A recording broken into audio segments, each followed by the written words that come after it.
السلام علیکم ناظرین، رمضان کی خصوصی نشریات کے ساتھ میں ہوں مایا علی۔ روزہ اہل ایمان کے ایمان کو پرکھنے کا بہترین ذریعہ ہے۔ روزے کا ایک مقصد بھوک اور پیاس کی شدت کا احساس دلانا بھی ہے، تاکہ انسان کے اندر موجود صبر کے جوہر کو اجاگر کیا جائے۔ ذرا اندازہ لگائیے اس ہستی کے مقام کا جسے روزے کی حالت میں شہادت کے رتبے پر فائز کیا گیا، اور جس نے قاتل سے زخم کھانے کے بعد خدا کا شکر ادا کیا اور اپنی کامیابی کا اعلان کیا۔ اور یہ ہستی تھی جناب علی شیر خدا کی، جنہوں نے دین حق کی سربلندی کے لیے کبھی باطل سے سمجھوتا نہ کیا۔ گفتگو کے اس سلسلے کو آگے بڑھاتے ہیں اور ناظرین آپ کو ملواتے ہیں ہمارے آج کے مہمان سے۔ ہمارے آج کے مہمان شخصیت کا تعلق ایک اہل علم گھرانے سے ہے۔ ان کے دادا اور ان کے والد ملک کے ممتاز مذہبی اسکالر تھے۔ پاکستان میں بدترین بدامنی کے دوران جب اکثر اہل علم نے خاموشی کی راہ اختیار کی، تو ان کے والد ڈاکٹر سرفراز نعیمی سامنے آئے اور دین کے نام پر موت بانٹنے والوں کے خلاف ڈٹ گئے، جس کی پاداش میں انہیں شہید کر دیا گیا۔ اس علمی گھرانے کے چشم و چراغ مولانا راغب حسین نعیمی آج ہمارے مہمان ہیں۔ جی آئیے ان سے ملتے ہیں۔ السلام علیکم مولانا۔ وعلیکم السلام ورحمۃ اللہ وبرکاتہ۔ کیسے ہیں آپ؟ رمضان کیسے گزرا آپ کا؟ الحمدللہ 2 عشرے مکمل ہو چکے، ماشاءاللہ۔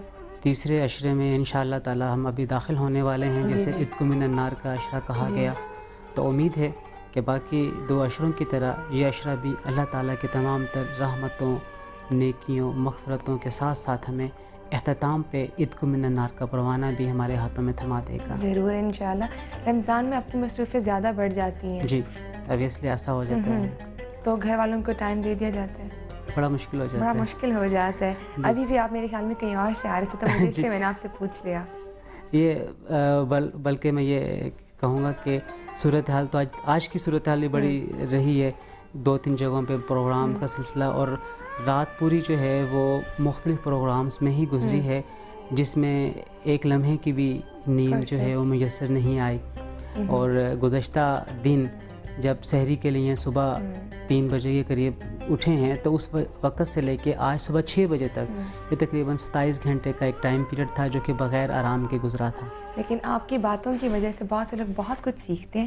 آج جسے آپ جانتے ہیں کہ حضرت علی رضی اللہ عنہ کو آج وہ دن تھا جب وہ زخمی حالت میں تھے۔ بالکل۔ تو کیا کہتے ہیں آپ کہ انہوں نے جب اعلان کیا زخم کھانے کے بعد کہ میں کامیاب ہو گیا، کیا پیغام تھا ان کے اس اعلان میں ہمارے لیے؟ دیکھیے، سب سے بڑا پیغام تو یہ کہ شہادت کا حصول وہ ہر مسلمان کے وجود میں، اس کے دل میں، اس کے ذہن میں پنپتا رہتا ہے۔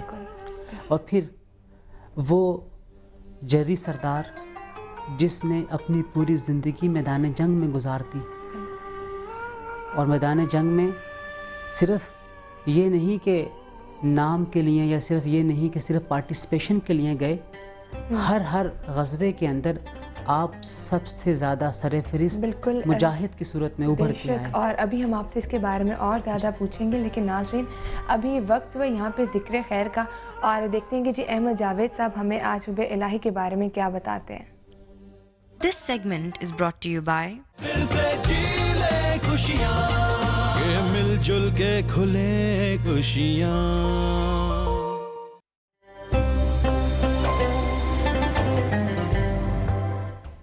قیامت برپا ہونے والی تھی، اسرافیل سور کو ہونٹوں سے لگائے اللہ کے امر کا انتظار کر رہے تھے۔ اللہ کی طرف سے اذن ہوا اور اسرافیل نے سور پھونک دیا۔ اب پہاڑ روئی کے گالوں کی طرح اڑ رہے تھے، سورج اپنی ہی آگ میں جل کے راکھ ہو رہا تھا، بڑے بڑے سمندر اپنی ہی گہرائی میں غرق ہو چکے تھے۔ اتنے میں مردوں نے زندہ ہو کر اٹھنا شروع کیا۔ انہی میں سے ایک میت اٹھنے کے بجائے قبر کے ایک گوشے میں بیزاری سے بیٹھی رہی، تو کسی ساتھی مردے نے پوچھا کہ بھائی قیامت آ چکی ہے، تم بھی اب اس قبر سے نکلو اور چلو، دیکھتے ہیں آگے کیا ہوتا ہے۔ تو اس نے بہت زیادہ لا تعلقی سے کہا کہ یہ میری قیامت نہیں ہے، مجھے اپنی قیامت کا انتظار ہے۔ تو پھر یہ سارا کائناتی زلزلہ جب تھما اور ایک سناٹا سا چھا گیا، اس کے بعد میدان حشر کی طرف لے جانے کا مردوں کو اعلان کیا گیا، تب مجبوراً یہ صاحب بھی میدان حشر کی طرف چلے جہاں حساب کتاب ہونا تھا، میزان گڑی ہوئی تھی، وہاں بھی یہ اسی طرح ایک نیم بیزاری اور مکمل لا تعلقی کے ساتھ کھڑے رہے۔ تو میزان پہ ان کے اعمال تلے اور انہیں جنتی قرار دیا گیا۔ تو دیگر جنت میں داخل ہونے والوں کی طرح ان کے چہرے پر خوشی کا کوئی شائبہ تک نہ تھا۔ تو وہاں کھڑے ہوئے فرشتے بہت حیران رہ گئے۔ انہوں نے کہا کہ یہ عجیب آدمی ہے کہ جنت کا پروانہ ملنے کے بعد بھی یہ خوش نہیں۔ تو خیر وہ لے کر ان کو جنت کی طرف داخل ہوئے، اور اس کے بعد انہوں نے ان فرشتوں سے پوچھا کہ اس جنت میں اللہ تو نظر آئے گا نا؟